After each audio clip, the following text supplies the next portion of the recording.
Welcome to the Prep Zone. My name is Grant Yenny. Tonight we're here at Northshore High School as St. Paul's travels to take on Northshore High School. Let's bring in our analyst, Coach Jimmy Inman, for more on both teams. Coach, let's start with St. Paul's. What do we know about them coming into this one tonight? Well, look, they're going to look to rebound. Lost last week. The little brown jug is across town, and I can tell you, Coach Shears is going to he'll have his team ready to play. And Northshore on the other side of the field. What do we know about them coming into this one? Well, they're going to have a lot of players playing both ways. If look at Kershaw and Fisher. I mean, he's getting a lot of interest. K-State, Louisiana Tech. He's the real deal for sure. So, and then on the other side, Michael Crockett, St. Paul, second team All-State last year, eight tackles a game, 1 sack per game. So, should be a good one. Thanks, Coach. We'll have more analysis from the press box. I spoke with both coaches moments ago. Let's hear what they had to say, and we'll get to the action. Coach, week 7, what are you telling your players coming into this matchup this week with St. Paul's? We got nothing to lose. I mean, just go out there, play as hard and fast as we can, just eliminate the turnovers, tackle better, and see what happens. You've got a potent defense. How do you break through that wall and put some points up tonight? We just got to try to put a body on a body, account for everyone, be physical, try to match their physicality. They're very well coached. They're a very good football team, and we just got to try to match them man for man. Pre-game with Coach Sears. Coach, it's our first time seeing your team in the Prep Zone this season. Can you give us a rundown on how it's been so far? Well, it's been up and down for us. Defensively, we've played well throughout the season. They've kept us in games. Offensively, it's been a work in progress. Got a bunch of young guys on that side, and it's been a learning process for them. What's it going to take to beat North Shore here at home tonight? Well, we have to play as good defensively as we've been playing all year long, and try to stop their weapons on offense. Offensively, we got to move the football. We got to move chains. We got to be consistent. We got to be able to run the ball.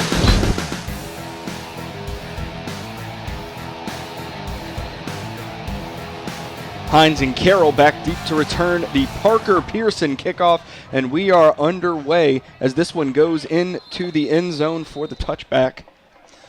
Good boot right there. It's going to make North Shore take the ball, and look at a lot of green between them and the end zone.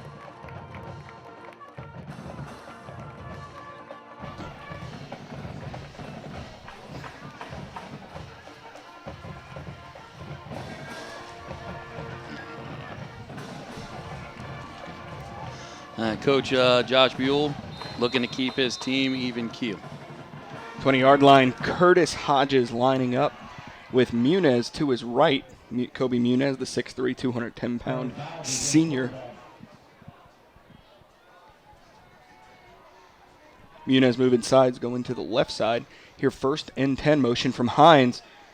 Give goes to Hines on the jet sweep, hits it hard, and that'll be a gain of 7 for the sophomore receiver. Nice play design right there. Hines looking to find a little seam on the outside and was able to do so. Nice pickup on 1st down. Check that, an 8-yard gain for the sophomore makes it 2nd and 2 for the Panthers as they get back to the line, ready to go. They have 2 to the right, 1 to the left. Fullback in there. Hodges taking time to survey the 4-3 defense. Question is, St. Paul's. Are they just looking to pick up the first or maybe take a shot here? And some confusion to start off the game. North Shore has to take a timeout, so 11-11 to go here in the first. Score tied 0-0. So coming out of the timeout, Muniz and Hodges in the backfield. Muniz to the left of Hodges here on 2nd and 2 for the Panthers. Middle linebacker walked up. Hines in motion. Snap give goes to Muniz straight ahead, and immediate penetration drives Muniz back. Good job by the Wolves defensive front line right there. Davis Hebe in on the tackle. So it brings up 3rd and 3 on the loss. And now Kershaw and Fisher checking in. As Charles Watts comes out. Seems to be more confusion down. Play clock down to 10.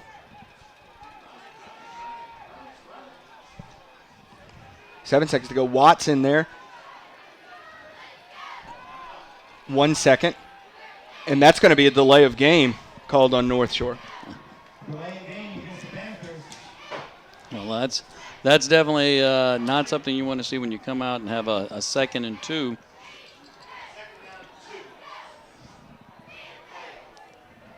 So they're going to look to rebound from that issue right there. 3rd down. You have 3rd and 8 for the Panther offense. Hodges surveys the defense. A lot of moving around there, trying to throw him off. Hines in motion, calling for it. Give goes to Hines, coming near sideline. Breaks, gets away from one. Still on his feet, running forward, and he'll be knocked out of bounds after a big gain and a 1st down by number 49, Ian McCarthy, the 6'1", 180-pound senior for the St. Paul's Wolves, and that's a 1st down for the Panthers. I'll tell you what, Brandon Hines is making an early impact on this game. 8 yards on the first carry, and then this one for the 1st down around the right side. Quality, obviously, is the name of the game for that young man. 1st and 10 at the 44-yard line. Hodges calling for it on 1st down, looking to pass, slings this one long, and it is in and out of the hands of Kershawn Fisher on the coverage there. Hips. And that's one Fisher's going to want back. One of those balls that, he looks at and he's like, that's mine, and it just didn't happen that time. He probably brings that down 9 times out of 10. That was just the 1 out of 10, unfortunately, for the Panthers. And check that, Daniel Dufour on the coverage, a 5'9", 145-pound sophomore for the Wolves, and that makes it 2nd and 10. Here at 9:56 to go. Here in the 1st, the give here goes to Watts. And Charles Watts running hard. Not brought down, but driven back by Ian McCarthy. Yeah, he had some help there. A host of Wolves tacklers there. Miles Biggs as well in on that, number 37. So, looked like a little misdirection. Looked as though Brandon Hines was going to get the ball again. But Charles Watts did a good job churning out a couple of yards. So 3rd and 8 for North Shore. As Hodges calls for it, fakes the give to Watts. This one thrown long, and there's some contact over there. No call, though. They just say incomplete pass. Yeah, and that could have been an uncatchable ball as well, just simply because it was a couple of yards out of bounds. But you're right. Definitely a little contact going down the sideline. Yeah, intended there for Bridges. On 4th down, Hodges in. Potentially watch the quick kick here. Yeah, the quick kick goes straight up. Short kick. And that'll be downed at the 34-yard line. So we get our first look at the St. Paul's offense. Averaging 151 rushing yards a game, about 88 passing yards a game, 22 points a game. And that's going to be the name of the game tonight. Establish the run, come out, see where Kershawn Fisher is, and either run right at him or run away from him. 1st and 10 for the Wolves. Motion, handoff goes to the fullback, rushing forward, barreling through. That's Danny Sears on the carry, now being driven back. He'll gain about 7 on the carry. Good job by Sears churning up some yards. One of those where he makes contact 3 yards down the field and finds 4 more after the fact. Coming into this one, Sears had 44 carries, 174 yards. Offense is led by number 2, Grant Bilson, the 6'1", 190-pound sophomore quarterback. This time going spread. Bilson alone in the backfield looking to pass on 2nd down. Throws it out, a big hit as that one falls incomplete. Good defense there from Logan Abney, the 5'11", 192-pound junior. Yeah, Abney definitely had that sized up and made the hit, and it was a good, solid hit and perfectly delivered. Brings up 3rd and 2 for the Wolves. 8:25 to go here in the first quarter. So 3 backs in the backfield. There's Sears in motion. Bilson calling for it. Handoff right side, gets the edge, cuts up. That'll be a first down before being brought down over there on the far sideline by Jonathan Carroll. Good play call right there by the Wolves. Go back to a little bread and butter and find the outside, first down, and keep the drive alive. Mitchell Smith on the carry, the 6 foot, 165-pound junior for St. Paul's. Bilson back in the gun here on first down. Calling for it, looking to run the option. The pitch goes, wow, one-handed grab to pull that one in. Smith still on his feet, rushing forward, and he'll be driven out of bounds at about the 28-yard line. And I tell you what, that was awfully close to being a forward lateral. Great job to pull the ball in right there by Mitchell Smith and make the most of it. And a good job right there as well to hold the ball just in terms of timing. So St. Paul's continues to drive, going back. The Bilson alone in the backfield. The quick pitch up to Sears, the little shovel pass, and he'll be slung out of bounds by Logan Abney for a gain of 4. And that's a good, safe play, the little shovel pass to get Sears in some space and let him do what he does best. Like I said, little contact early and just keep churning and grab a few more yards after the fact.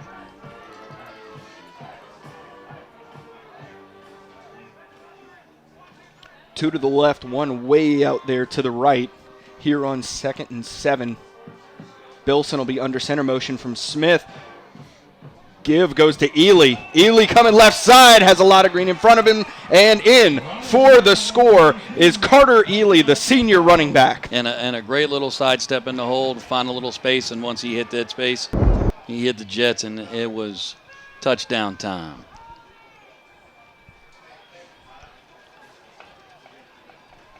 Extra point unit comes on for the Wolves. This will be William Grand, 6 foot, 170-pound senior place kicker. Snap is back, place kick is up, and it is good. So with 7:34 remaining here in the first quarter, St. Paul's leads 7-0. So Pearson to kick this one away following the Ely touchdown. Boots this one. This will be returned by Hines. Hines gets it at about the 2-yard line, rushing upfield, looking to hit the seam, and he'll be brought down near the 25-yard line. Then a little bit of chippiness there afterward. Yeah, it's kind of surprising. Good little return by Hines. Had the opportunity, and when you have an athlete of his ability, that's something that's dangerous if you're the Wolves. So 1st and 10 for the Panther offense. Muniz to the left of Curtis Hodges.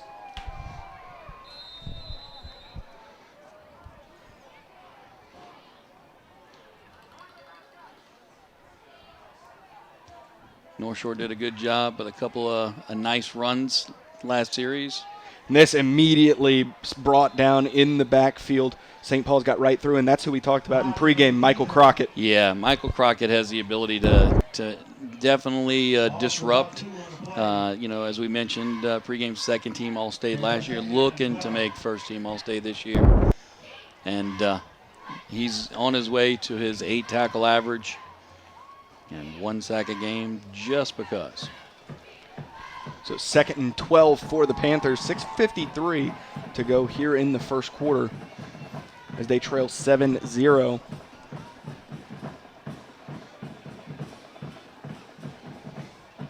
Hodges calling for it on 2nd down, fakes to give to Muniz as pressure from Hodges was bearing down, and that will fall incomplete. Hodges, when he hit, Hodges was hit, and that ball just went rogue way up in the air. And there was immediate pressure. So, I mean, he had to just basically try to get it out as quickly as possible. And like you said, it was definitely deflected. And that's one of those where North Shore is lucky that St. Paul wasn't able to camp out under it and, pull that down for a pick.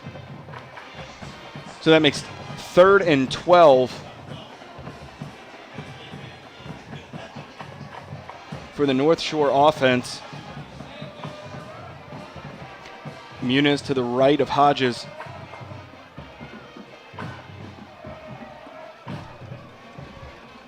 Play clock down to 10. Hodges calling for it. Fakes to give to Muniz, slings it out, and it's incomplete. Intended over there for James Bridges, but off the mark and heads to the sidelines, incomplete. Yeah, it looked like Owen Vincent's was in the coverage there for St. Paul, and good coverage, and it would have taken a perfect throw right there to find the mark. So that'll bring out the punting unit for the Panthers. Number 19, Colin Harvey, trotting out to punt this one away, the 5'11", 169-pound senior.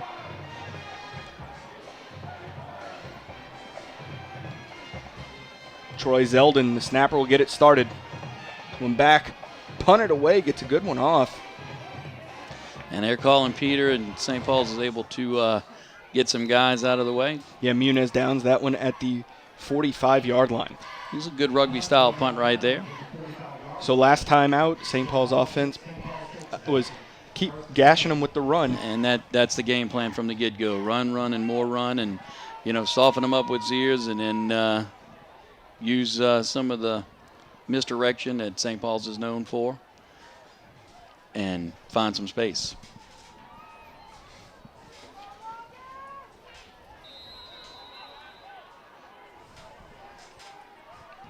Bilson in the gun. And it'll be a keeper. This is Garrett Lauterbach on the carry. He'll gain 1 as Kershawn Fisher brings him down. Yeah, I was about to say guess who. That's the one guy Bilson didn't want to see.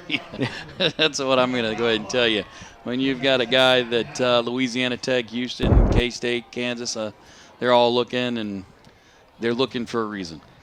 He's soon to go on his official visit to Kansas State. Yes, he is. So 2nd and 9. This was slung out. Bilson to Smith. Smith bringing it upfield, crossing the 50, and he'll be gang tackled out of bounds by Kershawn Fisher and Jonathan Carroll. And Fisher came from all the way across the field to make that play. Yes, he did. And it's not like Mitchell Smith is a slow guy. So for him to actually not only make up the distance, but make the tackle, impressive. Well, we have a flag down on the field.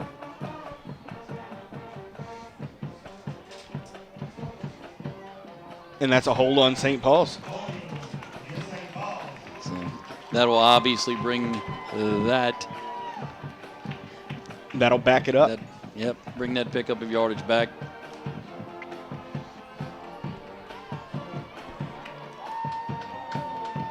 So now ball will be spotted at the 36-yard line as the down box moves. The 37-yard line, 2nd down for St. Paul's. And the question is, do they stick to the run right here? Bilson under center. Fakes to give. Pressure coming. Looks to sling this one long. And it's complete to number 89, Daniel Zuckerman, who'll take it to the house. And there is a definitive answer. He's going to put the ball in the air. Beautiful pass on the rollout, on the run. You can't draw it up any better than that. And perfectly executed. Zuckerman, 6'1", 195-pound senior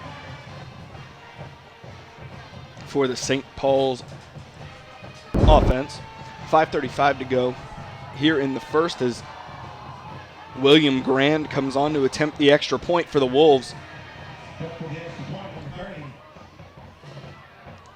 Snap is back, place kick is up, and it is good. 5:35 to go here in the first, and St. Paul's leads 14-0. So following the St. Paul's touchdown from Daniel Zuckerman, this one will be kicked off by Parker Pearson once again. He got all of that one, and that'll be a touchback. And it's time for North Shore's offense to get back out on the field. They've been successful finding a little space out wide, in particular when Brandon Hines has the ball in his hands. Absolutely. We'll see if they go back to that. It'll be 1st and 10 at the 20-yard line for the Panthers. tell you what, on the prior touchdown, Zuckerman did a really good job high pointing the ball, pulling it in, finding some space, and finding the end zone. So Hodges in the play, two-back set. Calls for it, fakes the give, slings it out to Hines, and Hines will be bottled up for a loss of 1, or excuse me, loss of 2. Ian McCarthy in on the tackle right there, and a good tackle in open space. So that'll bring up, check that, loss of 1, so that'll bring up 2nd and 11 for the Panthers, getting back to the line quickly. And I tell you what, the only reason it's a loss of 1 is Hines was able to plant and, you know, make a semblance of a move because he was hit almost immediately. So on 2nd down, Hodges calling for it, and it's a keeper to the right side, and there's Crockett waiting for him. Yeah, like we talked about, Crockett is also getting some interest from a number of programs, and it makes absolute sense when you look at his presence on the field. So 3rd and 15 for the Panthers here. And St. Paul's defense has played well, so this is a tough spot right here for Northshore. Now when the defensive line still standing up, and there they go, quickly getting down as Hodges moves back. Calling for it, fakes to give, looking to pass as Hodges slings this one, looking for Hines, and incomplete there, tipped by number 49, Ian McCarthy. And McCarthy was big on that drive for the Wolves, of the defense of the Wolves. And I tell you what, that wasn't a bad throw. Hines did a good job in terms of his route running. Just an excellent job by the Wolves defense. And again, when you're looking at 3rd long, it definitely favors the defense in that moment. And St. Paul's is a quality squad, well coached. So the fact that they would deal with that, not a surprise. Colin Harvey back to punt this one away for the Panthers. End over end punt, and this will be returned by Dufour. Dufour looking for a seam, gets to the sideline, and he'll be pushed out of bounds by Muniz. I tell you what, Dufour just snagged that ball out of the air. I mean, it was end over end, and he looked like he was a center fielder. Just let me snag this out of the air and run for a little bit. And take off with it, yeah. So 1st and 10, great field position here for the Wolves as they set up for their 3rd drive of the night. And Coach Buell's going to lean on his defense here and say, all right, guys, let's get out here and make a stop and get the offense back on the field and climb back in this game. I formation, Sears and Ely in the backfield. Bilson gives to Ely going right side. Fisher breaks away. Guess who? And the loss of 2. And when you can lean on that guy right there, you know what? That's the right thing to do with Coach Buell saying, hey, we got guys like Fisher. Let's get out there and handle some business. And let's make that a loss of 3. So that'll make it 2nd and 13. Now a full house backfield. Ely in motion, calling for it. Give goes to Sears, and he had a helmet in his chest plate as soon as he got the ball. Yeah, he basically was hit immediately upon receiving the ball. Good job of penetration right there by North Shore's D-line. So 3rd down and 15. Man, what a great job right there by Hobgood. A great play from the defense here on this drive. 2:53 to go here in the 1st. And Hobgood's only a sophomore.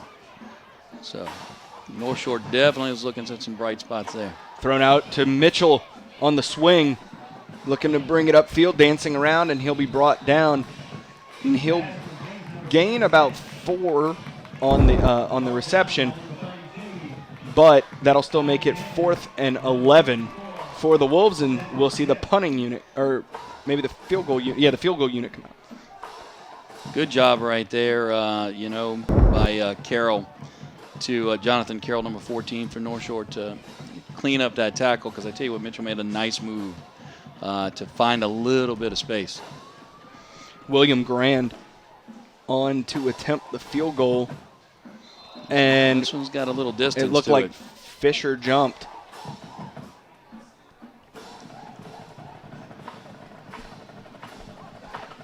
Yeah, that'll move him up. So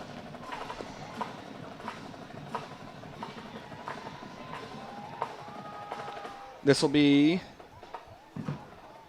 a 41-yard attempt.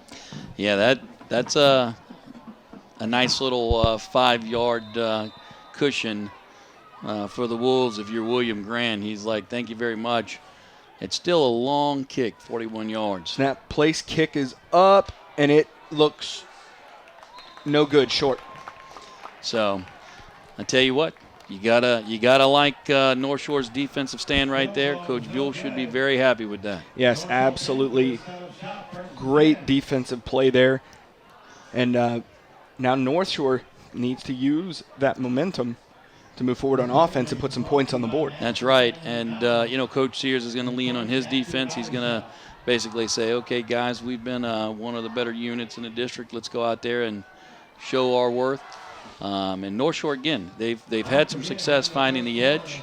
And if they can continue to, pitch the ball on some deep routes here and keep the safeties from rolling up, it might allow them to get the edge. Give goes to Watt, right side, coming upfield, and that'll be a gain of 6 on the play. Good little first down play right there. You pick up 6 yards. It puts you on your front foot as opposed to behind the 8 ball where they've been. You're looking at these 3rd and longs. You take that out of the equation, it helps the offense quite a bit.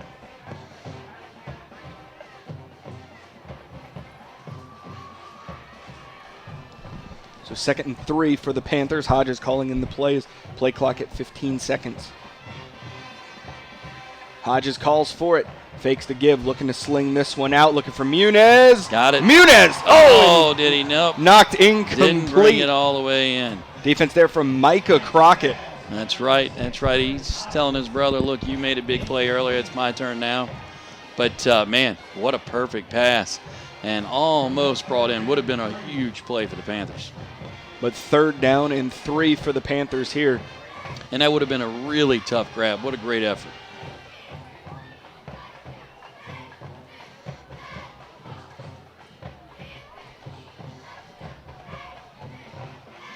Hodges in the gun. Watts to his left.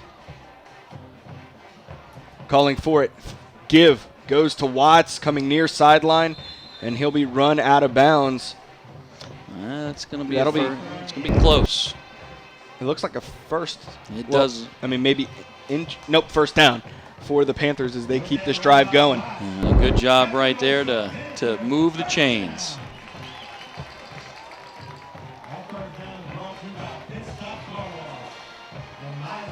Hodges calling in the play, 1st and 10 from the 30-yard line with 1:05 to go here in the first quarter.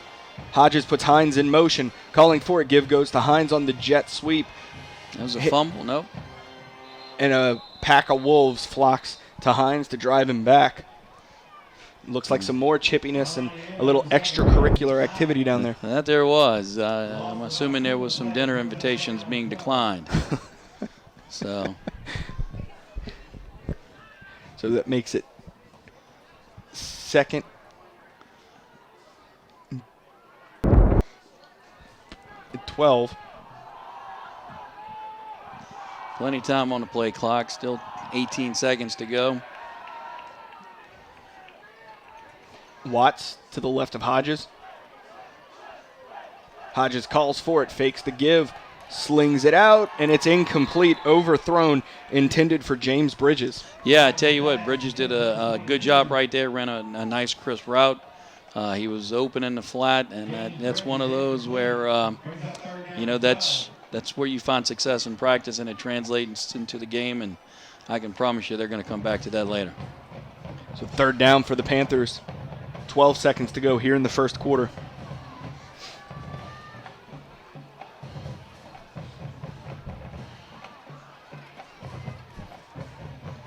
Hodges waits for the shift from the St. Paul's defense.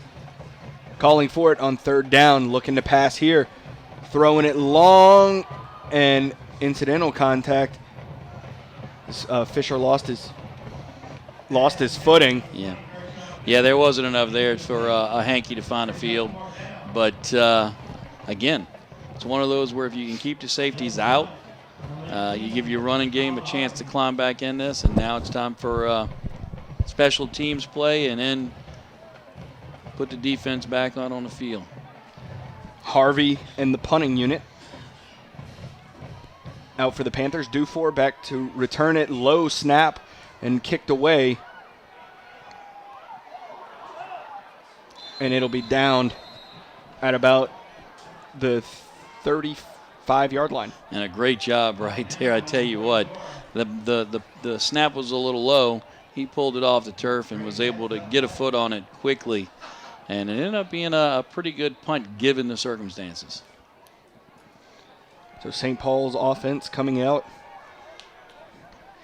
And I tell you, that's one of those where that punt is, I mean, you know that, they're calling Peter, get everybody away from the ball. But when it's in the air, you just don't know where it is. When you're playing, you have no idea. You're at the mercy of dumb luck right there. And in that case, it hit one of the Northshore players in the helmet, but that could have easily been a St. Paul player. Bilson gives to Sears as Sears barrels forward for a gain of 4. And that will end the first quarter as St. Paul's leads 14-0. Second down and 7 for St. Paul's to start off the second quarter. Handoff goes to Ely, runs into Sears on the block, looking to cut it back, and he'll be driven back for a loss of 4 on the carry. They're brought down by Cedric Smith. I tell you what, that is the second time tonight that number 97, Justice Hopgood, was in the backfield, just absolutely bull rushing his offensive lineman he's up against in that moment. And look, he makes that play happen right there. And only a sophomore. So, boy, is he going to be something to see in the next couple of years. Absolutely. Young team for North Shore. They're going to be something in 1 or 2 years. Bilson slings this one out to Smith and running upfield, and that'll be about a way late flag coming out. That'll be, let's see what's called here. That was a big gain, though. Yeah, I tell you, a good play call right there. Find Smith in the flat and let him do something with it. But what's the hanky about? And I also want to touch on, before we get to the hanky, Bilson. That was a nice pass as he had pressure coming, had to go around him. He did a good job. And North Shore did a good job of finding pressure. Part of that's by design. Allowing the defensive line to have some penetration right there. And again, the whole reason that play is set up is because the play before, Justin Hopgood's in the backfield. So to alleviate some of that pressure, try a little screen.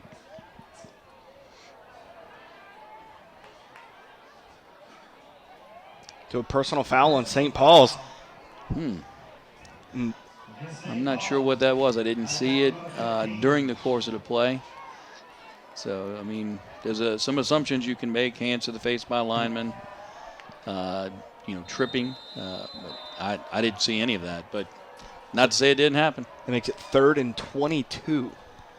That's at the back of the playbook, isn't it? You don't go to those plays initially. Bilson in the gun, calling for it here on 3rd down. Fisher pressuring, and the screen to Smith. Smith drops it. Incomplete. And North Shore really did a good job right there of sniffing that out. Justice Hopgood, we've mentioned him already. He was, on the spot, as was Jordan Bird, the 5'9", 187-pound sophomore linebacker. You're going to hear us say sophomore a lot when we're talking about North Shore. As a matter of fact, 7 sophomores starting tonight. So, basically Coach Buell is looking to the future, and rightfully so. There's a lot of talent out there, even though they're youngsters.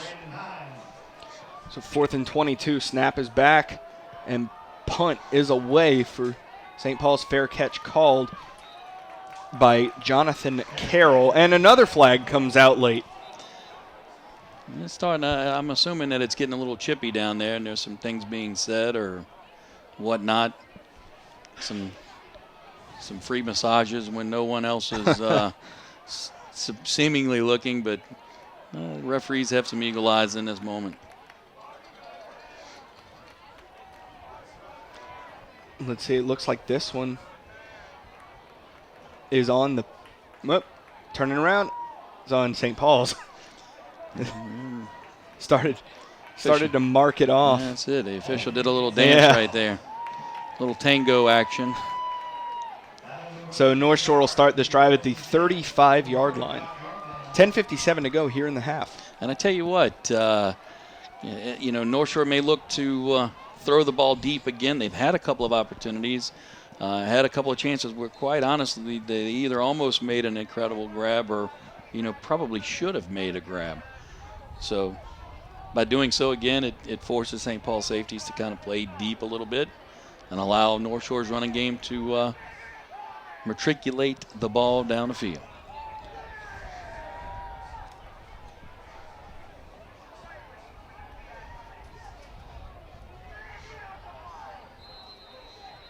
So now this one blown into play. Hodges getting the call in from the sideline. And then you see here standing up on your screen there, Crockett. Just quality. Calling for it is Hodges. Slings this one out right side, and he'll be wrapped up and brought down as he gets back to the line of scrimmage. Brought down there by Ian McCarthy along with Dufour. Yeah, I mentioned earlier, Crockett's one of those defensive ends. You either have to go right at him or you got to go away from him. And that moment they went away from him. So 2nd and 10 for the Panthers.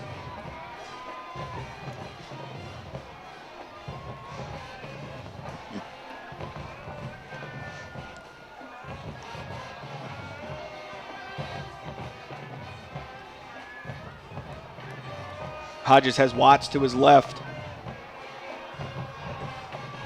Calling for it. Motion, the give goes to Hines. Hines dancing around looking to get it upfield, and he'll be dragged down by number 28, Preston Calvert. And that time they went right at Crockett. So like I said, you either go away from him or you go right at him. Either way, he's affecting play. Just simply because on the play before, no gain, and on this one, maybe a yard. So North Shore is going to have to figure, Mr. Crockett out because he's a stalwart for the Wolves' defense.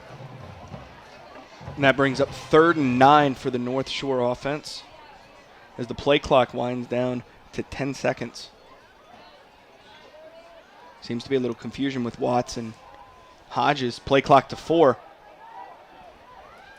Hodges calling for it right at 1. Looking to pass. Pressure bearing down, and he's sacked. Brought down by Thomas Rushing, the 6'1", 305-pound sophomore. I tell you what, if he keeps growing, he's going to be, the size of, an NBA guy before long. And he just absolutely was in the backfield immediately. So that brings up 4th down as Harvey and the punting unit come on for the Panthers. Then Dufour, the sophomore defensive back, to return this one. Snap is low. Harvey kicks this one away. And Peter call. Good job again of pulling the ball. A bit of a low snap. Picked it up and put a little charge into it. I tell you what, getting back to Thomas Rushing. 6'1", 305 as a sophomore. If I wonder what his growth rate, his growth chart is that, when he was going to the pediatrician.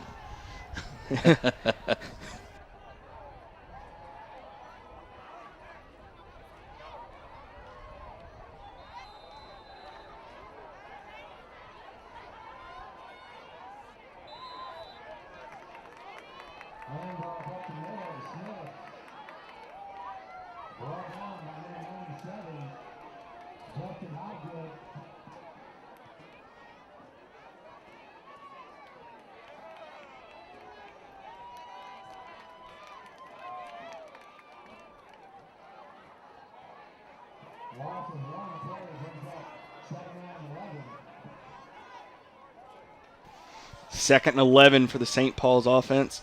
Calling for it. Oh, fake the give to Sears, and the flick goes out to Ely. And Ely will be slung down after a gain of 3. And a good job right there to spread that out, Drew Gibson was out there and, shedding his block, making the initial contact. So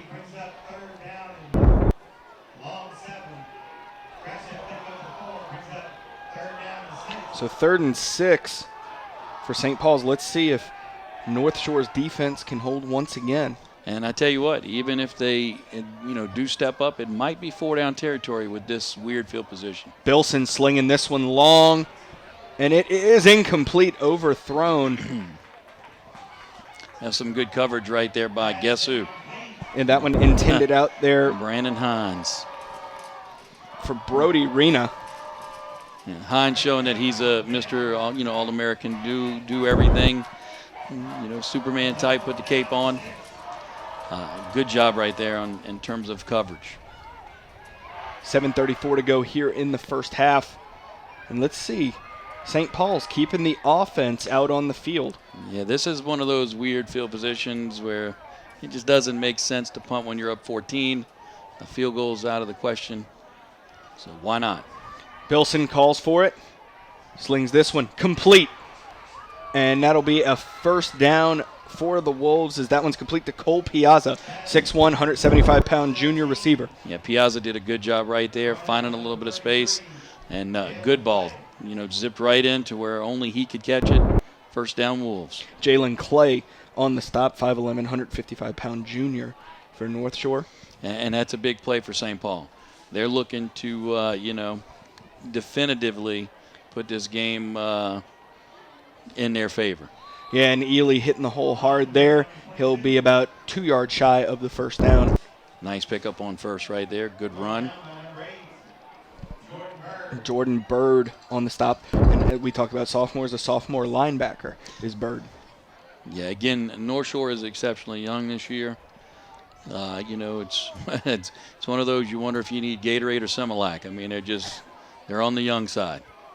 And that Ball's one on the ground. Ball on the ground. It looked like St. Paul's fell on top of it as Ely was able to fall on top of it. And that's going to be no gain, so that will set up a third and short. But in this case, though, a stand right now by the North Shore defense would be forcing St. Paul to consider a pretty, lengthy field goal. Going to be 3rd and 4 as St. Paul's gets set. They're going to have Sears in along with Smith. Bilson in the gun. Smith to his left. Bilson calls for it. Give goes to Smith. Cutting back left side, rushing forward, and it looks like he'll have the first down. That it does. Good effort right there. It looked like there was some penetration, and I tell you what, he made a nice little cut, found a couple of extra yards, and that's just what the Wolves needed.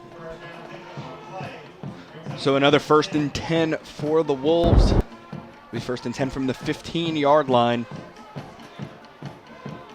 Bilson, I formation, under center. Bilson calls for it, fakes to give, looking to pass this one, slings it out. It's complete and down to the 2-yard line as that one was complete to Brody Rena. Another sophomore for the Wolves as well.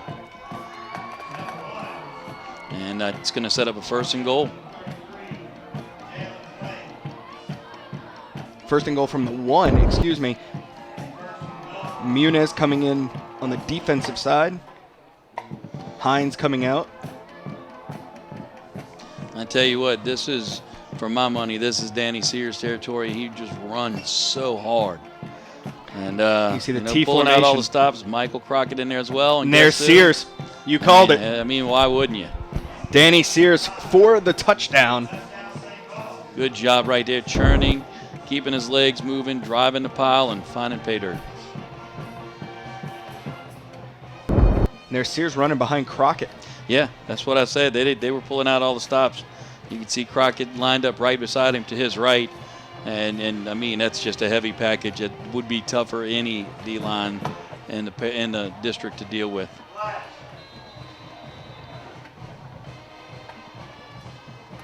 Grand on to attempt the extra point. Snap is back out of the hold up. Ely kick is up, and it is good. 5:19 to go here in the first half, and St. Paul's leads 21-0.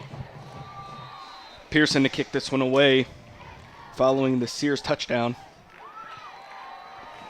booted, and this will go to the end zone for a touchback. So North Shore will start the drive at the 20-yard line. Talking about Sears earlier, who scored that touchdown for St. Paul's. That's his first touchdown of the season. Well, I tell you what, going forward, if they get down in that area again, I would assume that you'll see that same package. And now that he's found pay dirt, he's going to look to score again in those moments, I can promise you. The other thing is it sets up the potential option, quarterback keeper or nice little jump pass to the tight end. A lot of options that comes out of being successful in that spot. So 1st and 10 for the Panthers. Hodges calling for it, and he'll take it himself, going right side, and he'll be slung down by the jersey by Owen Vincents. Hodges is a little slow to get up there. Vincents, 6 foot, 170-pound junior for St. Paul's. And as they talk it over with the official, we have flags down. They're going to, they're looking like a face mask.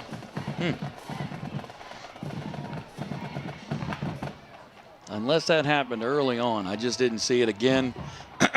There are times when they obviously have a better view than we do. But initially, I just didn't see that.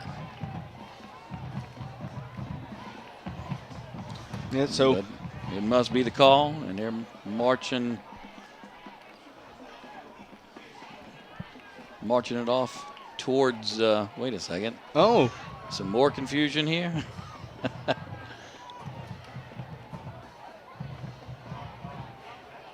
So called on, I'm not sure. Face mask called on the offense.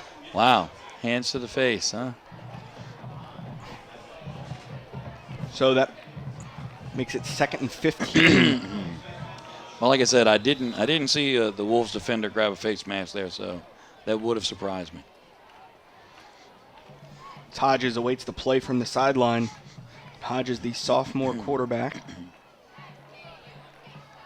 Here on 2nd down.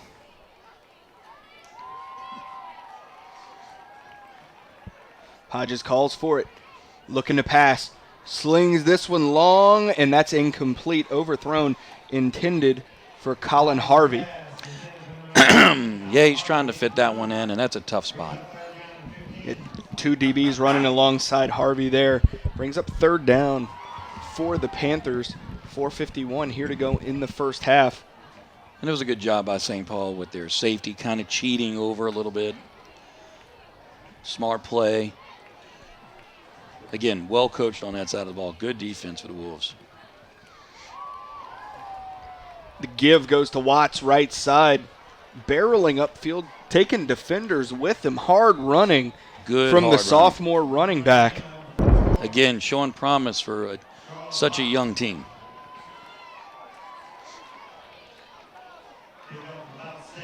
So that makes it 4th and 9.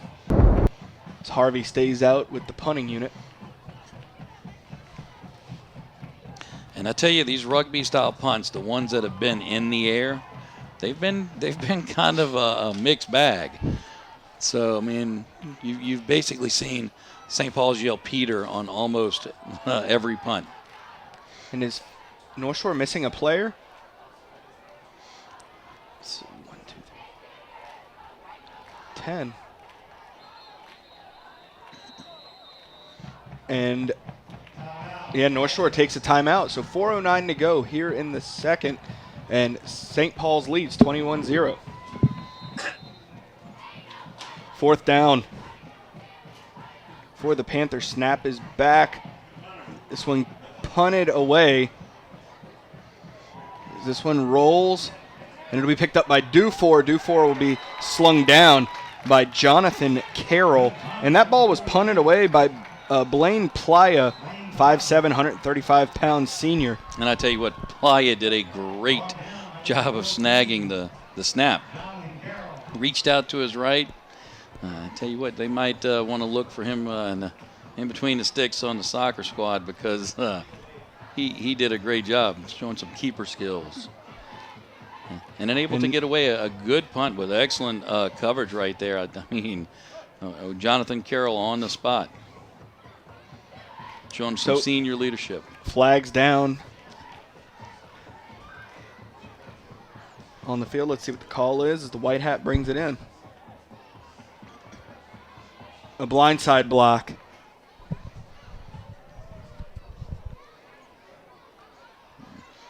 All right. So let's see this one. We have 3:59 to go here in the first half as the ball is now spotted at the 48-yard line of Northshore. Well, Coach Sears couldn't ask for a better field position. Looking to put this game out of reach potentially right here at halftime. Sears and Ely in the backfield. Give goes to Ely straight ahead, breaking through, and that'll be a first down for Ely on the run. Good job right there by St. Paul's offensive line because Ely had a nice hole to run through, and he hit it, with some pace. The end result, first down. Daniel Nguyen on the stop, 5'9", 140-pound senior for the Panthers. There's Bilson along with Smith lining up in the gun. Calling for it, Bilson hands off to Smith. Coming near side, breaks 2 tackles, and he'll be brought down from behind by number 99, Darian Carbo. Yeah, Mitchell Smith has just the ability to make one little half step and find a little space, and he's quick enough to scoot through there, and good job by him. Carbo on the stop, the 6', 270-pound sophomore, as we've been saying tonight. One of the things we need to mention is the senior leadership at North Shore. As this one slung out incomplete, and good gang tackling to bring him down, and we have a flag coming out. And Brandon Hines, another sophomore on the tackle. What I was going to mention is with these seniors, it's really tough when you're surrounded by younger players. Because younger players, they've got to cut their teeth and feel their way through. They're going to make mistakes. And you just have to support them and say, hey, look, I'm going to lead by example. Mm-hmm. I'm going to put forth the work ethic, and that's what you see with these guys. You see it with Kobe Muniz and Kershaw and Fisher. Yeah, absolutely. It's just the motor doesn't stop. There's no quit. They don't hang their head. They just keep working hard. And again, when we're talking about Fisher, there's a reason that these Division I programs are looking at him. Jonathan Carroll, also another senior leader for North Shore. Absolutely. Bilson under center here, rolling to his right, slings this one out, and that's incomplete as it hits the ground. Intended out there for Cole Piazza. And almost on cue. Caleb Frost. Jonathan Carroll in terms of making sure that play wasn't happening. He was a defender on that play. He's had a pretty good night. He had some special teams plays as well. Again, these seniors leading by example. 2:49 on the clock. Give goes to Sears. Running up the middle. Good hard running by Sears. Yeah, hard running gets St. Paul's inside the 5-yard line. I mean, he looked like he was bottled up, and he just kind of pivoted and spun and kept his legs churning. And, I mean, the next thing you know, he's 5 yards down the field. So 3rd and goal from the 4-yard line. It's be interesting to see who comes in and see if Crockett comes in to his right. Same package. And we talked about this earlier. Will they go back to Sears because they were so successful with him earlier, or will he be the decoy? And have a timeout on the field. 2:09 to go here in the first half. St. Paul's leading 21-0. So 2:09 on the clock. Coming out of the timeout, it is 3rd and goal from the 4-yard line. T formation, fakes to give to Sears, running forward and in to the end zone for the score. St. Paul's.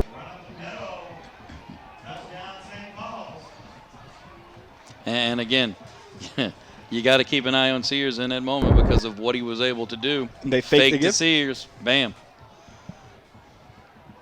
So now we see William Grand coming out for the extra point attempt out of the hold of Carter Ely.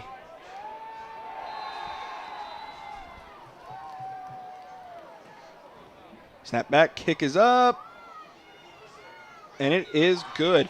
So with a minute 50 to go,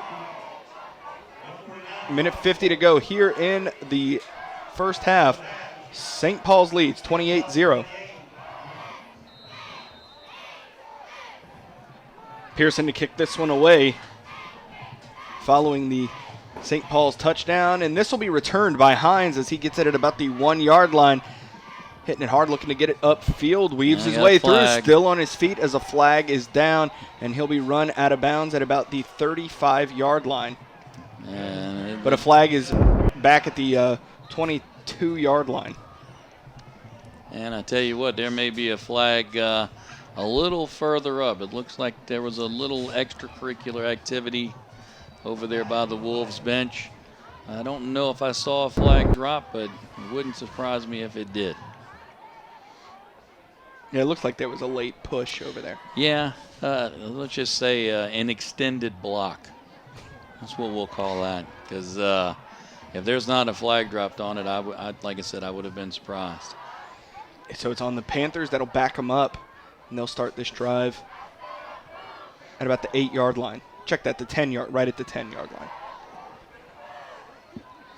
And I tell you what, with a minute and 39 left, and St. Paul's with all 3 timeouts left.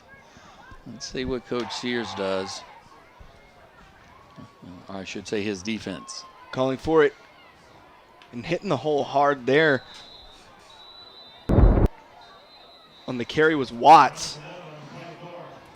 And St. Paul's will take a timeout. Minute 32 to go here in the second quarter, and St. Paul's leads 28-0.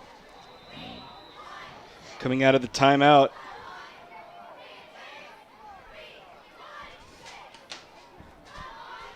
calling for it to Spencer. And bottled up on the run, not going down. That's hard running. I'm surprised. There's the whistle.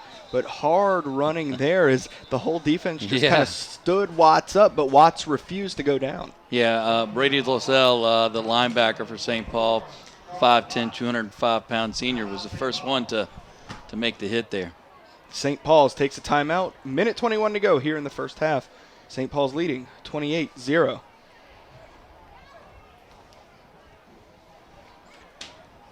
So minute 20 to go here. 2-back set for the Panthers with Spencer back there. Handoff goes to Hines. Hines dancing around, breaking a couple tackles, getting free, and that'll make it 4th down for the Panthers as St. Paul's takes their final timeout. A minute 12 to go here before half. St. Paul's up 28-0. So 4th down for the Panthers. Back to punt is Blaine Playa.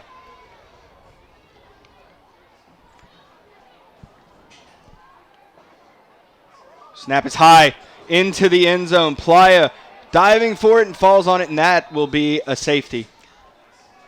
Yeah, I tell you, he did a really good job the last time he was out snagging the ball. That one is something he couldn't get to. And he's got a little bit of a limp on top of it.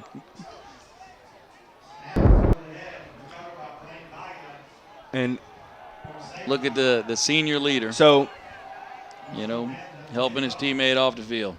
Minute 7 to go here in the first half, and St. Paul's leads 30-0. So Harvey will kick this one away. And the free kick following the safety. This one will be returned by the Wolves. Dufour taking it left side. Space. Hitting it hard, rushing upfield, and it looks like Watson Hines will bring him down. So under a minute to play here before half, and St. Paul's will take over at the 30-yard line. Excellent special teams right there by the Wolves. And they're setting up shop, like you said, inside the 30 with just under a minute to go. So Bilson and company coming back out onto the field. We mentioned St. Paul's having such a salty defense. I mean, they're the reason that their offense is where they're at right now. They gave their special teams the opportunity to put their offense in this spot. Bilson rolling right, tucks it Stepping up, looking to pass, slings it out, ooh, in and out of the hands of Drew Gibson, and St. Paul's gets a hold of it there. Good focus from Smith to get it on the tip drill. And that's just a little bit of dumb luck in terms of Drew Gibson not being able to find that. And again, sophomore, it's just one of those things you look back on and you're like, man, what if I'd have done this? What if I'd done that? He was actually in the right spot. It just didn't happen. So St. Paul the beneficiary right there of a little bit of dumb luck, but Coach Shears, he'll take that. 48 seconds to go. Bilson in the gun. Moves Smith in to his left. Bilson calling for it. Looking to pass. Surveying down. Slings it out, incomplete. Intended for Reyna. I was surprised there wasn't a run right there, just simply because they could get to the line, spike the ball, bring up a third down, and figure out what they want to do. But I guess Coach Shears wanted, exercise his passing game right here. So second and goal for the St. Paul's offense here with 33 seconds remaining in the half. That could be wise down the road. They might need a pass in this moment, so it's a good opportunity for them to try that. Bilson slinging it out, and that one's complete out there to Brody Reyna, and on the stop is Hines. I tell you what, I thought Hines was actually going to jump that route. And if he had been able to get there and snag that ball out of the air, there would have been a lot of green in front of him. On, see, third down, clock is ticking, 10 seconds on it. Bilson calling for it. Looking to pass now, rolling right, slings it out, incomplete. Intended for Brody Reyna. So 4 seconds on the clock. And a good job by Northshore's defense to make a little bit of a stand right here. St. Paul did everything right up until the last, few passes. But again, we don't know what Coach Shears' motivation is there. He might be looking to improve that aspect of his game, his team's game, I should say, for when they're in the playoffs further down the road. 22-yard attempt for Grand. Snap is back, placed by Ely. It's kicked, and it was low and blocked. And they blow that one down, but it looked like the snap was mishandled there, and it kind of threw off the whole cadence. So that one low and blocked, and we'll head to the half with St. Paul's leading 30-0.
Also tonight, putting in the news and long drive with Alto.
So Harvey to kick this one away to get the second half underway. This one, pooch kick there. Oh, it's dropped, but fair catch, and St. Paul's will take over at about the 27-yard line. Yeah, so we called Brady LaSalle's number earlier. He's a 5'10", 205-pound senior linebacker. So I'm not sure. I'm not sure he's the norm in terms of what they set up for the return game. Yeah, how used to fielding kicks he is. But 30-0 here to start the second half. St. Paul's with the lead. Look, St. Paul's has look good. They've done what they came to do, which was, have that really salty defense step to the fore and run the ball with some authority. So, and now it looks like they're going to work on their passing game. Bilson throwing this one long, and this will be picked off by Northshore. He floated that one, and flag on the Carroll play, just had to wait on it. He's brought down, but there's a bunch of flags down on the field. Flags all over. It looked like a ticker tape parade, but just with one color. The old yellow hanky. That's right. See what the call is. And it looks like it could be either holding on the defense based on the reaction or pass interference. We'll find out here shortly. That ball had a lot of air under it. It was yes, floated it out did. there. Carroll just had to wait on it, so we were talking, this could be a big break. It could very well be. We were talking earlier, there was a little bit of mist, and you were saying, hey, I thought we were dodging the rain. Well, that might bring the rain because that thing was thrown way up there. Officials making dinner plans down there now as this conference continues. They might be talking about their retirement packages as slow as they've been this evening, but we'll just say as opposed to slow, very precise. Very precise.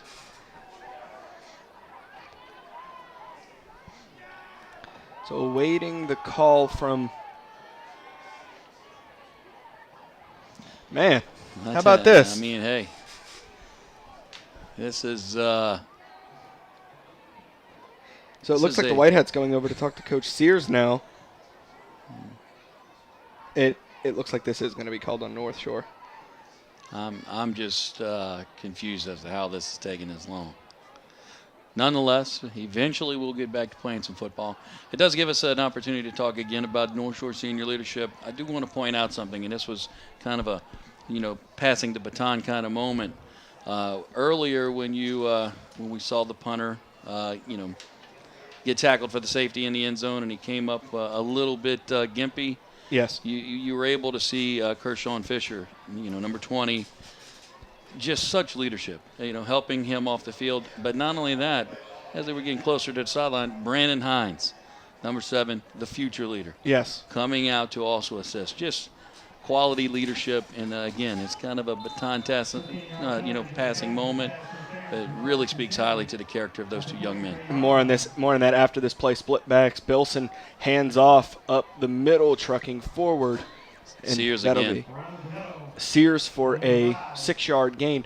But Kershaw Fisher, look, when you're talking about kids who are being recruited for college, yeah, they're definitely looking for that top-level performance, elite performance on the field. But they also ask the coaches and talk to coaches and teachers and say, what kind of kid is he? Character. And they want to know about that character. And there, perfect display of why he's being recruited so highly. Absolutely. And the give goes to the left side. That'll be a first down for St. Paul's by Smith, and then some before being run out of bounds over there far sideline. Another first down for the Wolves as they march the ball down the field. And again, Smith, he's just so nimble. It's like he's stomping grapes out there. Just his feet are so close together. One little quick move and bam. He's off to the races. So, and it's one of those where you think, wider stance, better center of gravity, better balance. Not him. He's just bam, just nice and nimble-footed. Hits Quick. the hole and goes. So 1st and 10 from the 39. Calling for it is Bilson. Handoff goes to Smith. There up it the is middle, again. makes one move, makes And one again. miss, and brought down from behind by Justice Hopgood. And if Hopgood doesn't get a big paw on him, he's off to the races. Hobgood for sophomores had a really, we've called his name 3 times tonight that I know of, and I'm sure we probably slipped his name in there a couple other times. Man, is he going to be a quality player down the road. And that's what, look, obviously this season hasn't gone the way Coach Buell and company have hoped it would, but man, some of these sophomore players give a lot of hope for the future. And you just can't put a quantitative measurement on playing time. Flag comes down, looks to be in the area of holding as that one falls incomplete in the end zone. And one of those sophomores yet again, Brandon Hines, playing on, like I said, he's Iron got the Man. Superman cape, both sides of the ball, just showing his quality. And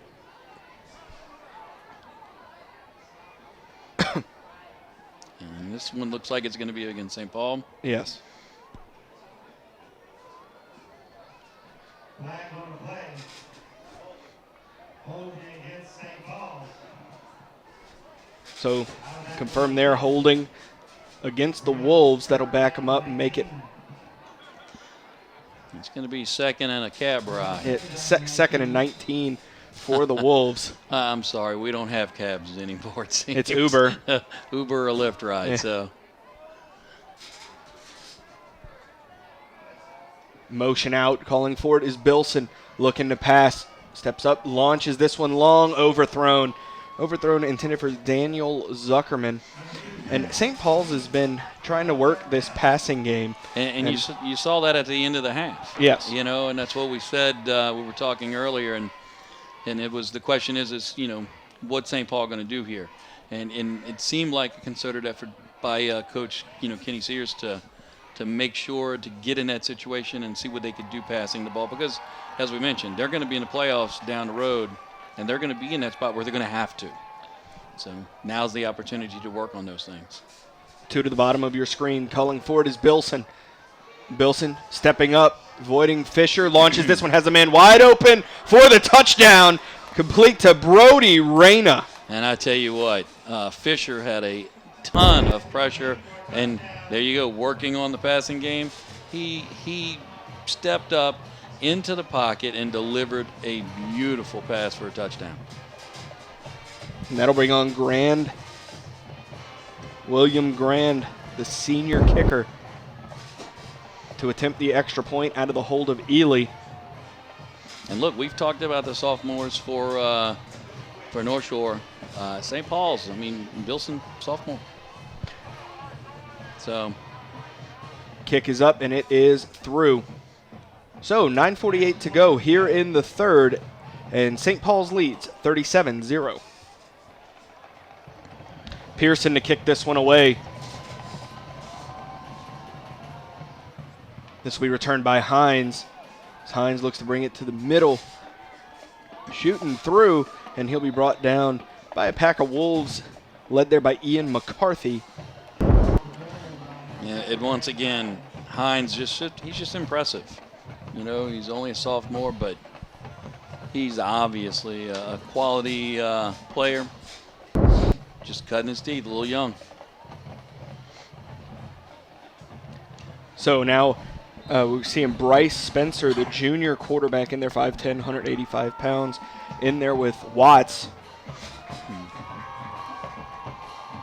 Here on 1st and 10 from the 27. Spencer calling for it, goes to Watts, going left side, looking to cut back in, brought down by Miles Biggs. And good pursuit right there by the Wolves. Watts does a great job of getting around the first defender, but St. Paul did a great job of spreading that out, going sideline to sideline and making the play. Now Muniz in the backfield.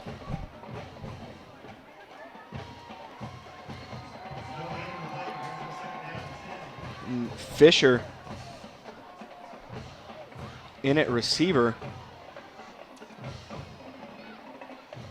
Calling for it, Spencer looking to pass on the slant. Hits Fisher. Fisher gets past the 40-yard line, and that's a first down for the Panthers. And a nice read right there, just to look out wide. Crockett was giving him a little bit of space, thinking, because in the first half, we saw Northshore go deep quite a few times. In that instant, though, Kershawn Fisher, nice route run.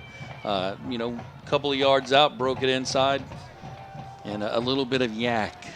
Yard after the catch right there.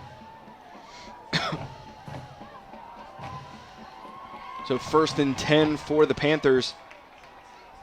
Spencer calling for it and puts Hines in motion, calling for it. Give goes to Hines on the jet sweep, going right side and brought down by a pack of Wolves. It looks like a player lost their helmet down there. I tell you what, St. Paul did a good job, again, stringing the play out. Jacob Frolich on the play right there, 6'1", 240-pound junior defensive lineman. Watts coming in from Muniz here on 2nd and 12.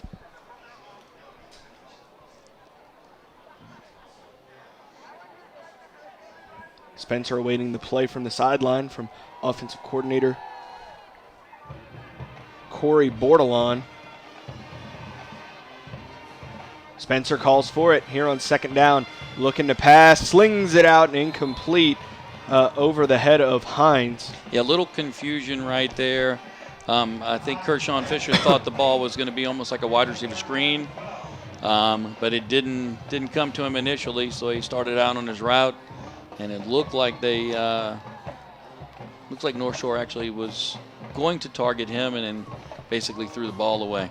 So that makes it 3rd and 12 for the Panthers.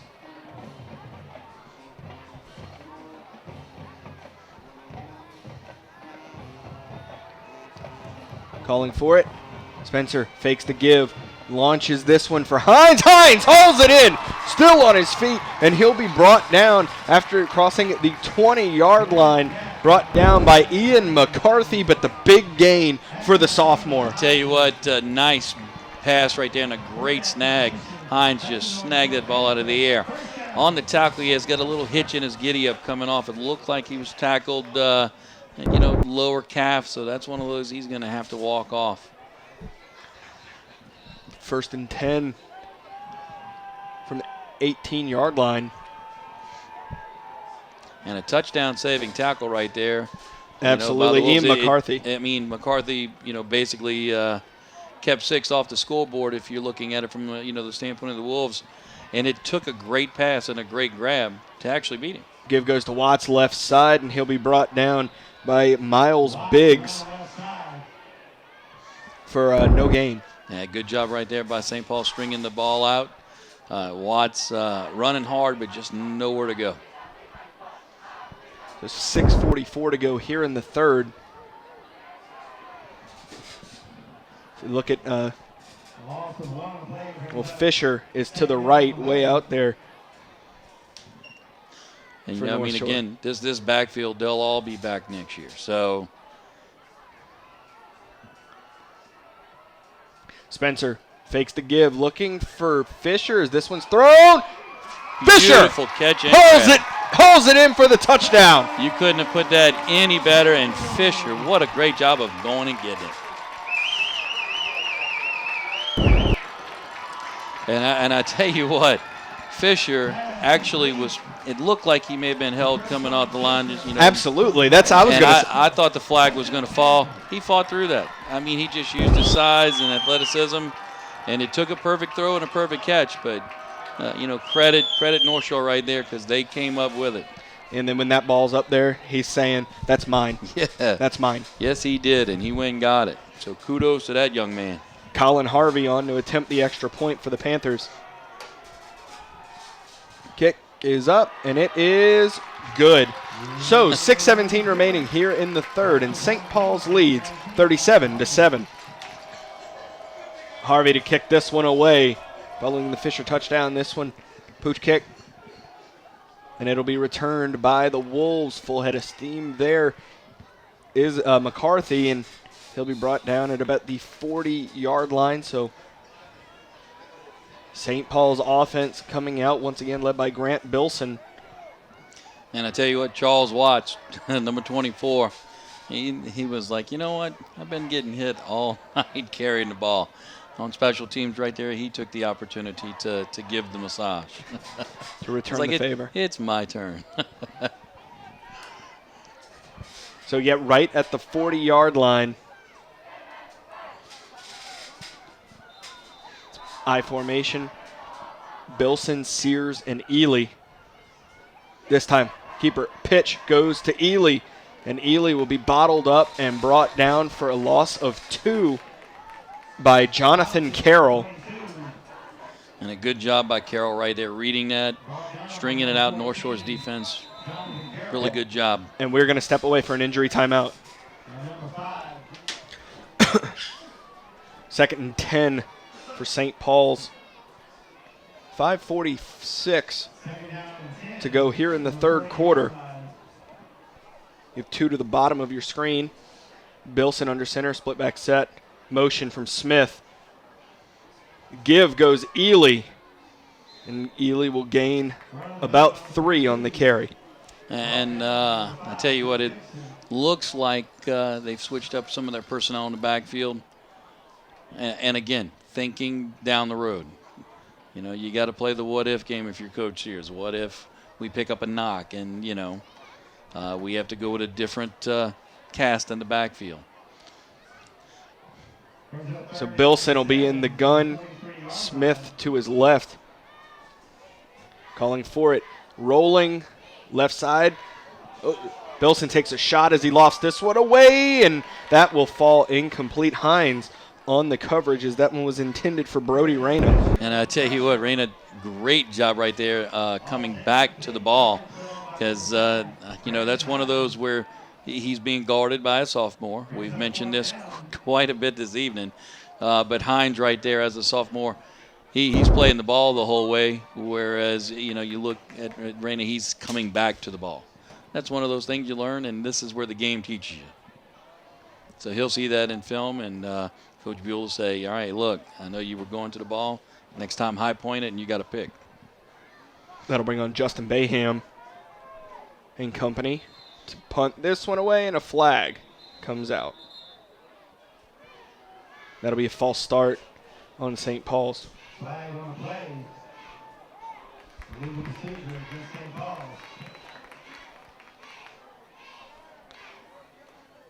So that'll just back him up a little more for Bayham to attempt the punt here on 4th down. 4:53 to go here in the third. St. Paul's is up 37-7. Bayham, 6 foot, 130-pound junior. Snap is back. Bayham boots it away. Peter call as St. Paul's will let this one roll. Gets a good bounce, too. It'll be downed at about the 22-yard line.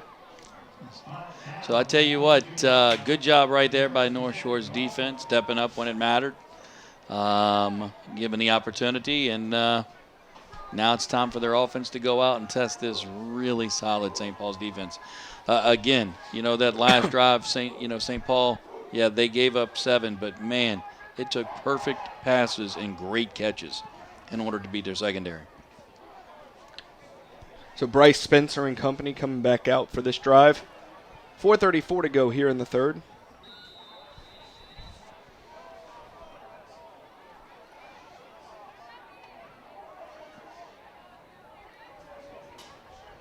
Motion Hines, Spencer calling for it, looking to pass, he's sacked. Yep, man, I tell you what.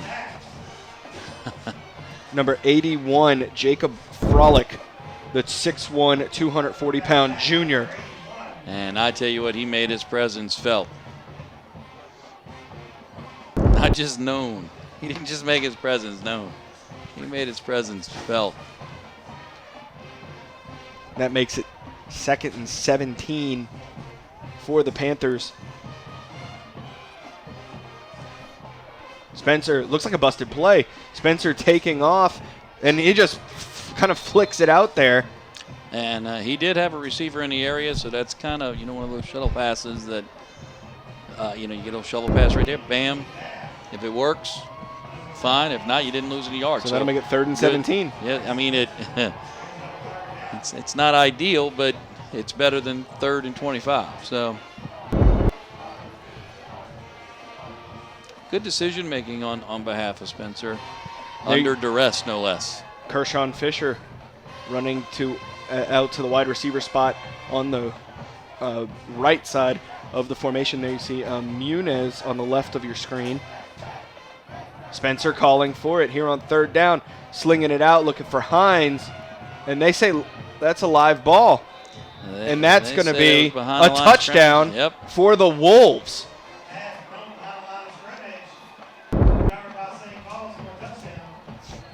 So throwing, screen pass out. Yeah, I mean, it's a lateral, it's a live ball, and, kudos to the defense of St. Paul for recognizing that, getting to it, and scoring. On comes William Grand to attempt the extra point for the Wolves.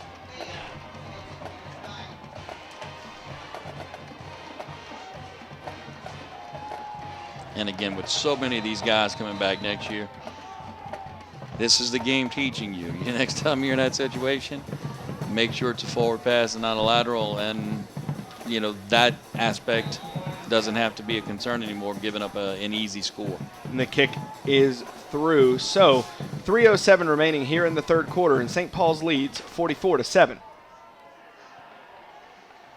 Pearson kicking this one away for the Wolves. This will be returned. Hines fields it. Looking to bring it upfield.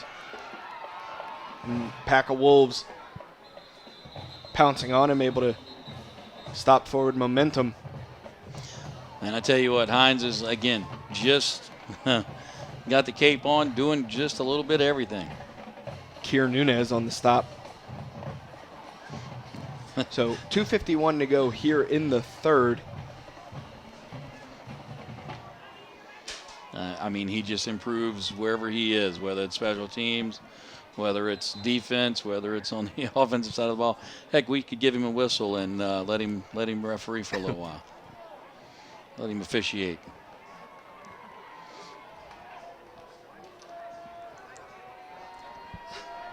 Spencer and company setting up. 1st and 10. Calling for it. Give goes Muniz. Right side, and he's fighting forward for the extra yards. Good hard running. He'll get to about the 32-yard line. Yeah, good hard running right there. 6'3", 210-pound senior. And again, showing that senior leadership, that character. Fisher checking in now, going in the backfield.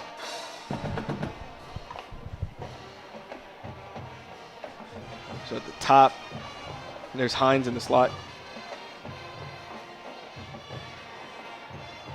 Spencer calls for it. Give goes to Fisher. Hits that hole hard.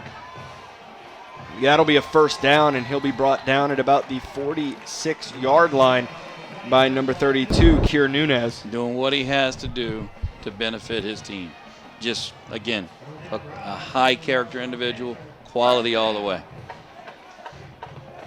And, he's also a pretty good athlete. Yes. Let's not leave that out of the equation. Yeah, visiting Kansas State soon. Also offers from Houston and Louisiana Tech, and there you see him laying a lick as he runs the ball. Yep, not backing down from contact at all. But no gain on the carry there. 1:04 to go here in the third quarter.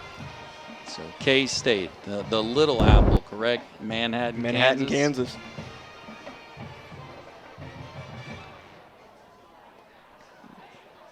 The legend, Coach Bill Snyder. Indeed. Motion, Hines. Give goes to Hines on the jet sweep, following a block, and he'll be wrestled down right at the 50-yard line by Micah Crockett and Aiden Richards. And Crockett, good job right there. But, by that point, Hines is 5 yards down the field. Crockett showing his athleticism, though. Again, you either run at him or you run away from him. That time they ran at him with a little bit of success. But I can promise you, there hasn't been that much success against him this year. He is good. 3rd and 5 for the Panthers. Spencer calling for it on 3rd down. Tossed out to Hines. Hines will be brought down. And that will end the third quarter as St. Paul's leads 44-7.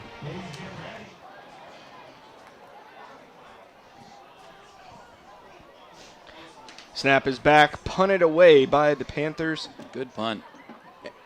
Dufour grabbing it there rather than letting it go. Dufour was like, you know what? We're going to make you earn that. I'm going to snag this out of the air, and if you don't tackle me, I'm going to run for a while. Good job by the Panthers, though.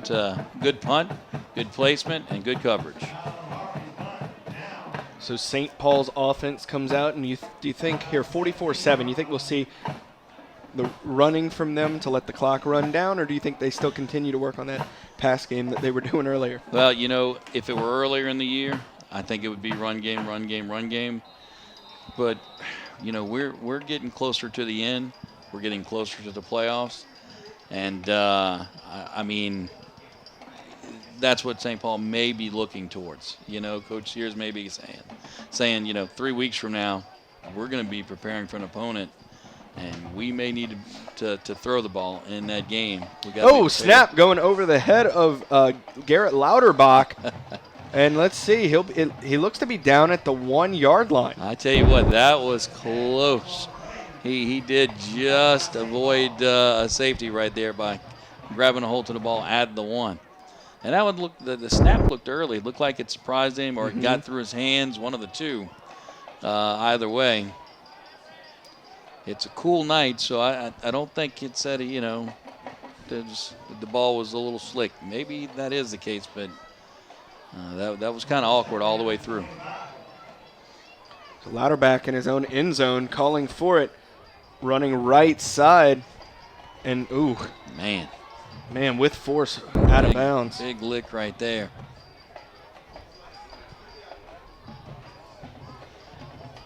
So that makes it 3rd down for St. Paul's as fresh jerseys are in.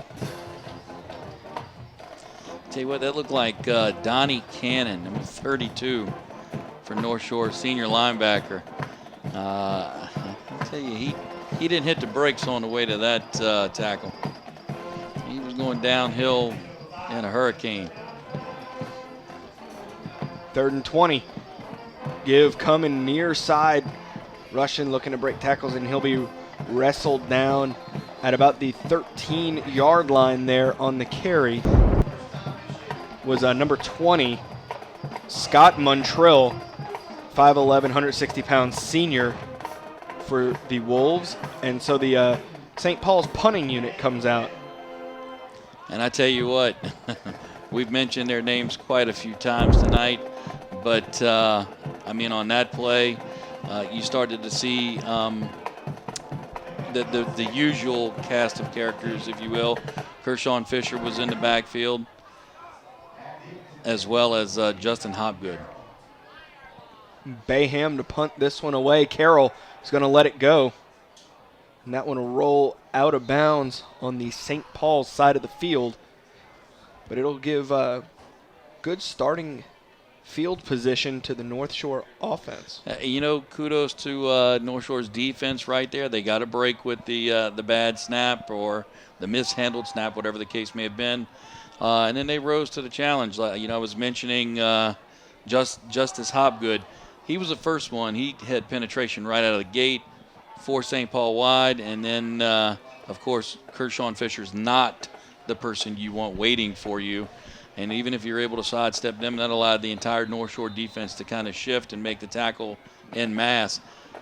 That ended that drive, and now North Shore, you can't ask for a better field position to start if you're Coach Buell. 2-back set. Spencer calls for it. And Muniz coming near side, rushing upfield. Good run there for the first down.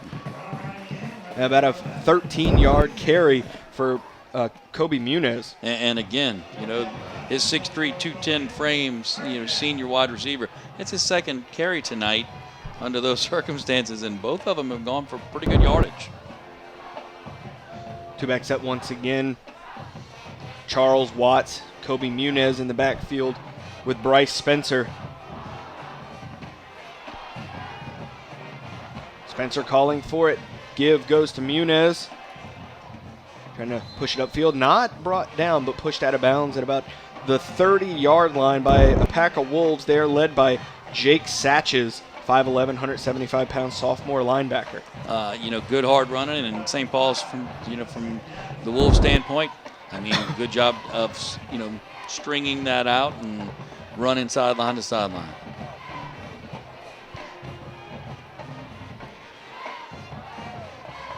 Calling for it, Spencer give to Fisher. Fisher's met in the backfield and brought down by Nick Piazza.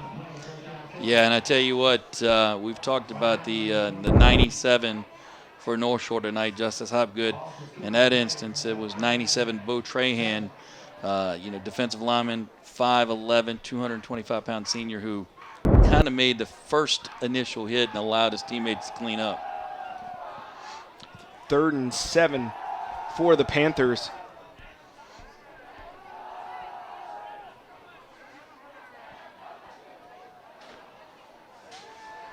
Spencer calling for it. Looking to pass. Sends this one long. In and out of the hands of the would-be receiver. Man, I tell you what a beautiful pass. And he stayed in there and he took a lick. And Zion Bell, he's thinking to himself, man, that's 6 right there. Again, you throw that up 10 times, he catches it 9. On that one throw right there, he got a little alligator or T-Rex armed and wasn't able to pull it in. So on 4th down, North Shore keeping the offense in. 2 to the right, 2 to the left. Spencer calling for it, looking to pass as pressure comes. Sends this one, and that is incomplete. In and out of the arms of Bronson May. And a little bit of confusion right there. Kershaw and Fisher ran his route and looked a little deeper than was anticipated, or the ball was just simply underthrown. One of the two, but either way, a little miscommunication or a little lack of execution. No matter. Looks like North Shore is going to send out their punting unit. No, that was 4th down. That was turnover 4th down. on downs. Turnover on downs. So St. Paul's offense coming out. All right, well. And good stand by the Wolves defense right there. Led there by Garrett Lauterbach, 6'2", 195-pound junior.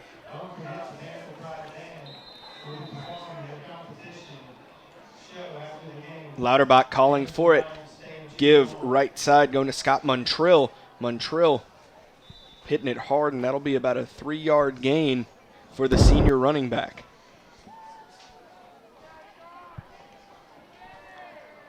Brings up 2nd and 6. Excuse me, 2nd and 7 for the Wolves, and now the clock being your friend. 6:30 to go here in the game, and Lauterbach may let this one run down a good bit before calling for it. Or maybe not calling for it with 12 seconds left. Lauterbach will keep it up the middle, rushing forward, and he'll get very close to the 1st down. Yeah, when you're 6'2", 195 pounds, you don't have a problem, running into traffic. And that's basically what happened right there. He's like, you know what? Might be a crowded elevator in here, but there's room for one more. And I'm going to force my way in, get my 5 yards, and get that 1st down. The officials on the far side kind of threw me off. It said 4th down. The give going to Montrill up the middle, and he'll get 2 before being brought down. That'll make it 2nd and 8. So 5:30 to go here in the game.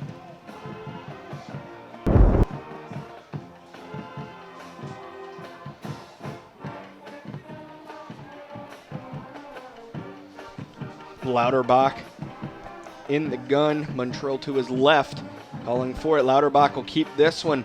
Designed run to the left, looking to bring it upfield, and he'll be brought down after a gain of 3 on the carry.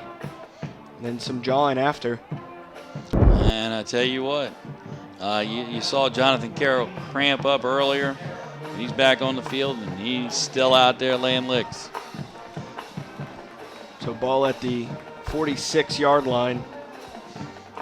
And by the way, that's not something Lauterbach's going to shy away from either. No. So what you end up with is a collision, and that's exactly what we all saw. 3rd and 5. Garrett Lauterbach calling for it, and he'll give it to Jack Salvaggio right side, and he'll be brought down. And got a flag. Looks like a face mask. Was a loss of 1 pending the result of the flags that are down.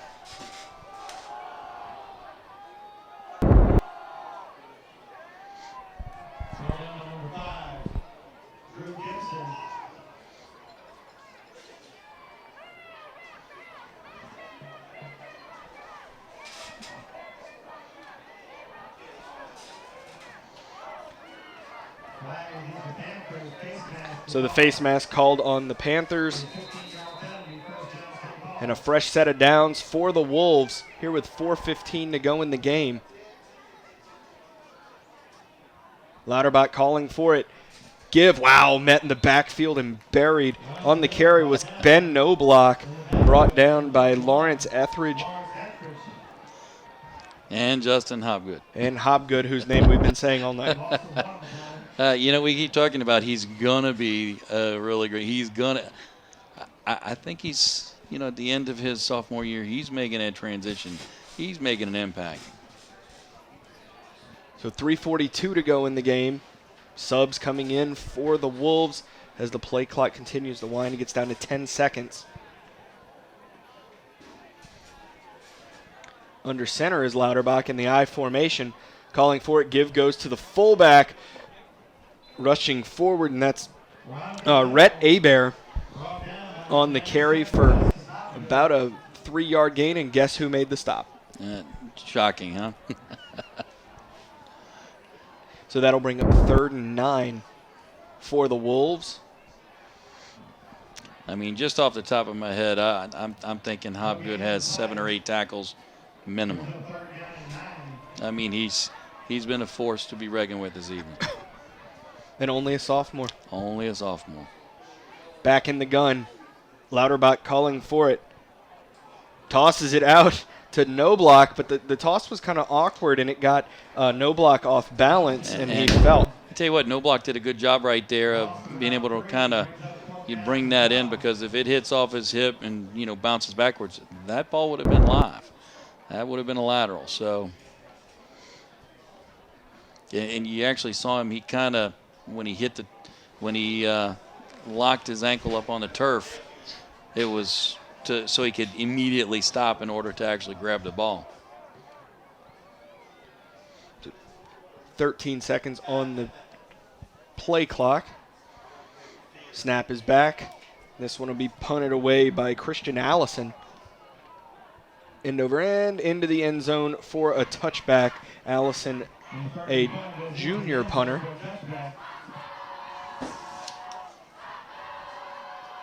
So North Shore's offense has 2 minutes to play here in the game.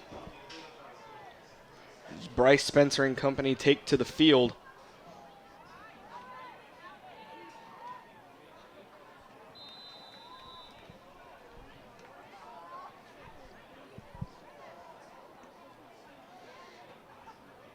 First and 10. Spencer calling for it. Give goes to Muniz, coming right side. Spins off a defender. Still rushing forward, the power of Kobe Muniz as he gets the first down. And that's his 3rd carry, and he probably has almost 30 yards. He's probably averaging almost 10 yards a carry. It's just worked for him, and he runs hard. He's able to make a move here or there in the hole, a little spin move to pick up another 5 yards. So excellent job. First and 10 from the 35. Spencer call for it. Gives to Watts going left side. Good cut there upfield, and that'll be a gain of 5 for Watts on the carry. Again, good hard running. Watts has done that earlier as well in the game. We talked about the sophomores. He's one of the Super 7 sophomores, if you will. A 5'9", 200-pound sophomore. And that's what North Shore will build around for the future. 2nd and 4 for the Panthers with under a minute to play. Spencer, give goes to Muniz, coming near side. Wow, Muniz getting away from 2, and the 3rd one brings him down. That is Bronson May. He just runs hard. And when you're 6'3", 210, and you're a senior, you can absorb some hits, and he did just that. He was able to fend off the first tackle, stiff arm the second one, and it was the third one that finally got him down. But that's 10 yards down the field. So 20 seconds to go in the game.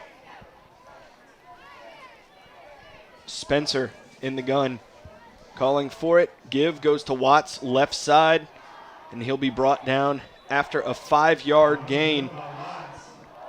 And that will do it. So St. Paul's victorious in this one, winning 44-7. Let's send our thank yous to those who helped bring you this game, starting with our superintendent, Mr. Trey Folse, our director of broadcasting, Dr. Melody Menard, sideline cameraman, Rhett Sharp, cameraman, editor, and coordinator of Channel 13, Dave the Rave Williams, color analyst, Coach Jimmy Inman. So from North Shore High School, where the St. Paul's Wolves defeat the North Shore Panthers 44-7, my name is Grant Yenny. Good night. You are now leaving the Prep Zone.